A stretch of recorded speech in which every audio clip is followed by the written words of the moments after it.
ಮಾತನಾಡೋ ಭರದಲ್ಲಿ ಮಹಿಳೆಯರ ಬಗ್ಗೆ ದರ್ಶನ್ ಕೀಳು ಮಟ್ಟದ ಪದ ಬಳಕೆ ಮಾಡಿದ್ರು ಅನ್ನೋ ವಿಚಾರಕ್ಕೆ ನಿನ್ನೆ ಒಂದು ಕಂಪ್ಲೇಂಟ್ ಆಗಿತ್ತು. ಅದು ನಿಮಗೆ ಗೊತ್ತಿದೆ.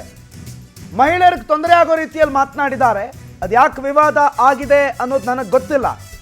ಎಲ್ಲ ಹೊಟ್ಟೆ ತುಂಬಿದವರು, ನಾವು ಹಸ್ದವರು ಅಂತ ದರ್ಶನ್ ಮಾತಿಗೆ ಮತ್ತು ನಡೀತಿರುವಂಥ ಪ್ರಸಕ್ತ ಬೆಳವಣಿಗೆಯ ಬಗ್ಗೆ ಉಮಾಪತಿ ತಿರುಗೇಟ್ ಕೊಟ್ಟಿದ್ದಾರೆ.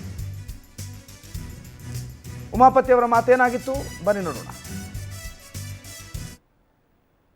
ಇವತ್ತು ಇವಳು ಇರ್ತಾಳ, ಇವಳು ನಾಳೆ ಅವಳು ಇರ್ತಾಳ. ಅವಳು ಯಾವಾಗಲೇ ನೀನು ಅಜ್ಜಿನ ಬಿಡೆ, ನಿಮ್ಗಳಿಗೆಲ್ಲ ತಲೆ ಕೆಡಿಸ್ಕೊಂಡು ನಾನು ಯಾಕ್ರೆ ಕೂತ್ಕೊಳ್ಳಿ. ನನ್ನ ಸಿನಿಮಾ, ನನ್ನ ಕೆಲಸ, ನನ್ನ ಮೇಲೆ ದುಡ್ಡು ಹಾಕ್ದಂತ ನನ್ನ ನಿರ್ಮಾಪಕರು, ನನ್ನನ್ನು ಡೈರೆಕ್ಟ್ ಮಾಡೋಂಥ ನನ್ನ ಡೈರೆಕ್ಟ್ರು, ನನ್ನ ಟೆಕ್ನಿಷಿಯನ್ಗಳು, ಅವ್ರಿಗಷ್ಟೇ ನಾನು ಸೀಮಿತ. ಇವತ್ತು ಇವಳು ಇರ್ತಾಳ. ಸರ್, ಅದು ನಾನು ನೋಡಿದೆ, ನನ್ನ ಪರವಾಗಿ ಅಂತಲ್ಲ, ಮಹಿಳೆಯರಿಗೆ ತೊಂದರೆ ಆಗೋ ರೀತಿ ಮತ್ತೆ ಅದೇನೋ ಮಾತಾಡಿದ್ದಾರೆ ಸರ್. ಅದೇನೋ ಅವರು ಮಾಡಿಕೊಳ್ಳಿ ಸರ್ ಅಂತ ನಮ್ಮ ಅಭಿಮಾನಿಗಳೇ ಸರ್ ಏನು ಇದ್ದೇ ಇರ್ತದಲ್ಲ ಸರ್. ಬಟ್ ನೋಡೋಣ ಸರ್ ಏನಾಗ್ತದೆ. ಯಾಕೆ ಈ ತರ ರೈವಲ್ರಿ ಆಗ್ತಾ ಇದೆ ಗೊತ್ತಿಲ್ಲ ಸರ್. ಅದು ಅವ್ರಿಗೆ ಗೊತ್ತಿರಬೇಕು. ಅವರೆಲ್ಲ ಹೊಟ್ಟೆ ತುಂಬಿರೋರು, ನಾವೆಲ್ಲ ಹಸ್ತಿರೋರು.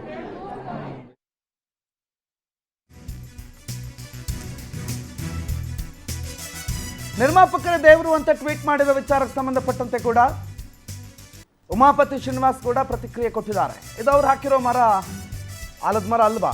ಸಿನಿಮಾ ಮಾಡೋದಾದ್ರೆ ದೊಡ್ಡ ಮನೆಗೆ ಬಂದು ಮಾಡಿ, ಆವಾಗ ಅದಕ್ಕೊಂದು ಘನತೆ ಇರುತ್ತೆ, ಗೌರವ ಇರುತ್ತೆ ಅಂತ ಅಂದಿದ್ರು. ಅದಕ್ಕೊಂದು ತೂಕ ಇರುತ್ತೆ ಅಂತ ಅಂದಿದ್ರು.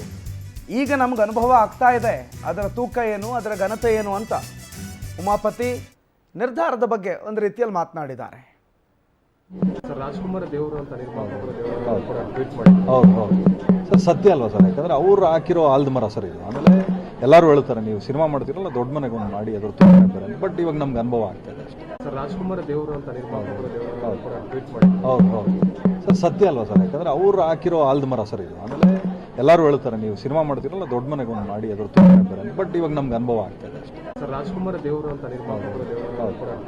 ಹೌದು ಸರ್, ಸತ್ಯ ಅಲ್ವಾ ಸರ್? ಯಾಕಂದ್ರೆ ಅವ್ರು ಹಾಕಿರೋ ಆಲ್ದ ಮರ ಸರ್ ಇದು. ಆಮೇಲೆ ಎಲ್ಲರೂ ಹೇಳ್ತಾರೆ, ನೀವು ಸಿನಿಮಾ ಮಾಡ್ತಿರಲ್ಲ ದೊಡ್ಡ ಮನೆಗೆ ಒಂದು ಮಾಡಿ, ಅದ್ರ ತುಂಬ ಬೇರೆ. ಬಟ್ ಇವಾಗ ನಮ್ಗೆ ಅನುಭವ ಆಗ್ತಾ ಇದೆ ಅಷ್ಟೇ. ರಾಜ್ಕುಮಾರ್ ಮಾಹಿತಿ ಕೊಡ್ತಾರೆ ನಮ್ಮ ಪ್ರತಿನಿಧಿ ರೂಪೇಶ್ ಬೈಂದೂರು ಲೈವ್ನಲ್ಲಿ ಜಾಯ್ನ್ ಆಗಿದ್ದಾರೆ. Rupesh, good afternoon. ದರ್ಶನ್ ಮತ್ತು ಉಮಾಪತಿ ನಡುವಿನ ಈ ಕಾಂಟ್ರವರ್ಸಿ ಇನ್ನು ಎಲ್ಲಿವರೆಗೂ ಹೋಗಬಹುದು, ಇನ್ನು ಎಲ್ಲಿವರೆಗೂ ಎಳಿಬಹುದು? ಇವತ್ತಿನ ಅಪ್ಡೇಟ್ ಏನು ಈ ಬಗ್ಗೆ?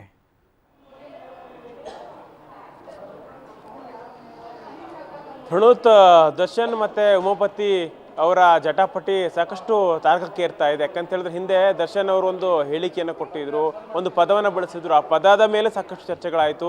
ಅದಾದ ಬಳಿಕವಾಗಿ ಮಹಿಳೆಯರ ಘನತೆಗೆ ಒಂದಿಷ್ಟು ಕುಂದು ತರುವಂಥ ಕೆಲಸವನ್ನು ಮಾಡಿದ್ದಾರೆ ಅಂತೇಳಿ ಅವ್ರ ವಿರುದ್ಧ ಪ್ರತಿಭಟನೆ ಆಯಿತು, FIR ಕೂಡ ಆಯಿತು. ಇವತ್ತು ಇದಕ್ಕೆ ಸಂಬಂಧಪಟ್ಟಂತೆ ಈ ಮತ್ತೊಂದಿಷ್ಟು ಚರ್ಚೆ ಮತ್ತೊಂದಿಷ್ಟು ಕಡೆ ಹೋಗ್ತಾ ಇದೆ. ಯಾಕಂತ ಹೇಳಿದ್ರೆ ಇವತ್ತು ಉಮಾಪತಿ ಗೌಡ ಅವರು ಮಾತಾಡ್ತಾ ಒಂದು ಮಾತನ್ನು ಹೇಳಿದ್ರು. ಯಾಕಂತ ಹೇಳಿದ್ರೆ ತೂಕ ಇರೋ ವ್ಯಕ್ತಿ ಅವ್ರ ದೇಹ ತೂಕ ಇದ್ರೆ ಸಾಕಾಗೋದಿಲ್ಲ, ಆದರೆ ಸಮಾಜದಲ್ಲಿ ಇರಬೇಕಾದ್ರೆ ಅವ್ರ ತೂಕವನ್ನು, ವ್ಯಕ್ತಿತ್ವದ ತೂಕವನ್ನು ಬೆಳೆಸ್ಕೊಳ್ಬೇಕು ಅಂತ ಹೇಳೋದ್ರ ಮೂಲಕವಾಗಿ ದರ್ಶನ್ ಅವರಿಗೆ ಟಾಂಗನ್ನು ಕೊಟ್ಟರು. ಅದಾದ ಬಳಿಕವಾಗಿ ಇನ್ನೊಂದಿಷ್ಟು ವಿಚಾರಗಳನ್ನು ಪ್ರಸ್ತಾಪ ಮಾಡ್ತಾರೆ. ಯಾಕಂತ ಹೇಳಿದ್ರೆ ಇಲ್ಲಿ ಹಿಂದೆ ಎಲ್ಲ ದೊಡ್ಡ ಮನೆ ಅಂತ ಇದ್ವಿ, ದೊಡ್ಡ ಮನೆಯವ್ರ ಜೊತೆ ಸಿನಿಮಾ ಮಾಡುವಂತ ಇದ್ರು. ಆದರೆ ಈಗ ಯಾಕೆ ಹೇಳ್ತಾ ಇದ್ರು ಅಂತ ಹೇಳಿ ಗೊತ್ತಾಗ್ತಾ ಇದೆ ಅಂತೇಳಿ. ಯಾಕಂದ್ರೆ ದರ್ಶನ್ ಅವರ ಸಹವಾಸದಿಂದ ನಾನು ಕೆಟ್ಟೆ ಅನ್ನುವಂಥ ಅರ್ಥದಲ್ಲಿ ಅವರು ಮಾತಾಡಿದ್ದಾರೆ ಅನ್ನುವಂಥ ರೀತಿಯಲ್ಲಿ ಇವತ್ತು ಮಾತನಾಡಿದ್ದಾರೆ. ಹೀಗಾಗಿ ಉಮಾಪತಿ ಏನು ಅವರು ಶ್ರೀನಿವಾಸ್ ಗೌಡ, ಅದೇ ರೀತಿಯಾಗಿ ದರ್ಶನ್ ನಡುವಿನ ಜಟಾಪಟಿ ಮತ್ತಷ್ಟು ವಿಕೋಪಕ್ಕೆ ಹೋಗ್ತಾ ಇದೆ. ಅದೇ ರೀತಿಯಾಗಿರ್ತಕ್ಕಂಥ ಹೇಳಿಕೆಗಳು ಬರ್ತಾ ಇದೆ. ಯಾಕಂದ್ರೆ ದರ್ಶನ್ ಅವರು ಒಂದು ಹೇಳಿಕೆಯನ್ನು ಕೊಟ್ಟರು, ಅದಕ್ಕೆ ಸಂಬಂಧಪಟ್ಟಂತೆ ಟೈಟಲ್, ಯಾಕಂದ್ರೆ ದರ್ಶನ್ ಅವರ ಕೊಟ್ಟಂತ ಟೈಟಲ್ ಅವರು ಉಮಾಪತಿ ಗೌಡ್ರೆ ಕೊಟ್ಟರು ಅಂತೇಳಿ ಹೇಳ್ಕೊಂತಿದ್ದಾರೆ. ಆದರೆ ಅಂತಹ ಸಿನಿಮಾ, ಯಾಕಂದ್ರೆ ಕಾಟೇರಿ ಸಿನಿಮಾ ಎಲ್ಲರೂ ನೋಡಿದ್ದಾರೆ, ಒಂದು ಪದ್ಧತಿ ವಿರುದ್ಧವಾಗಿ, ಜಮೀನ್ದಾರಿಕೆ ವಿರುದ್ಧವಾಗಿ ಬಂದಂತಹ ಸಿನಿಮಾ. ಆ ಸಿನಿಮಾದ ಕಂಟೆಂಟ್ ಬಗ್ಗೆ ಸಾಕಷ್ಟು ಪ್ರಶಂಸೆ ವ್ಯಕ್ತವಾಗಿತ್ತು. ಅಂತಹ ಕಂಟೆಂಟ್ ಅನ್ನ ಉಮಾಪತಿ ಶ್ರೀನಿವಾಸ್ ಗೌಡ್ರು ಯಾಕೆ ಬಿಟ್ಟರು? ಯಾಕಂತ ಹೇಳಿದ್ರೆ ಅವ್ರದೇ ಕಂಟೆಂಟ್ ಆಗಿದ್ರೆ, ಅವರು ನಿರ್ಮಾಪಕರು ರಾಬರ್ಟ್ ಚಿತ್ರವನ್ನ, ಅದೇ ರೀತಿಯಾಗಿ ಸಾಕಷ್ಟು ಚಿತ್ರವನ್ನ ನಿರ್ಮಾಣವನ್ನು ಮಾಡಿದ್ದಾರೆ. ಹೀಗಾಗಿ ಆ ಚಿತ್ರವನ್ನು ಕೂಡ ಅವರೇ ನಿರ್ಮಾಣ ಮಾಡ್ಬೋದಿತ್ತು, ಆದರೆ ಮಾಡಿರಲಿಲ್ಲ. ಹೀಗಾಗಿ ಆ ಚಿತ್ರ ಟೈಟಲು ಕೂಡ ನಂದೇ, ಕಥೆನೂ ನಂದೇ ಅಂತೇಳಿ ದರ್ಶನ್ ಅವರು ಕ್ಲೈಮ್ ಮಾಡ್ಕೊಂಡಿದ್ರು. ಇದಕ್ಕೆ ಸಂಬಂಧಪಟ್ಟಂತೆ ಉಮಾಪತಿ ಗೌಡ ಅವರು ಕೂಡ ರಿಯಾಕ್ಟ್ ಮಾಡಿದ್ರು. ಹೀಗಾಗಿ ಅವರು ಹೇಳ್ತಿರ್ತಕ್ಕಂಥ ಮಾತುಗಳು ಇಲ್ಲಿಯೇ ಅವರಿಬ್ಬರ ನಡುವಿನ ವೈಮನಸ್ಸುಗಳು ಮುಗಿಯುವಾಗಿ ಕಾಣ್ತಾ ಇಲ್ಲ, ಮುಂದುವರಿಯುವಂತೆ ಕಾಣ್ತಾ ಇದೆ. ಪ್ರಣುತ್.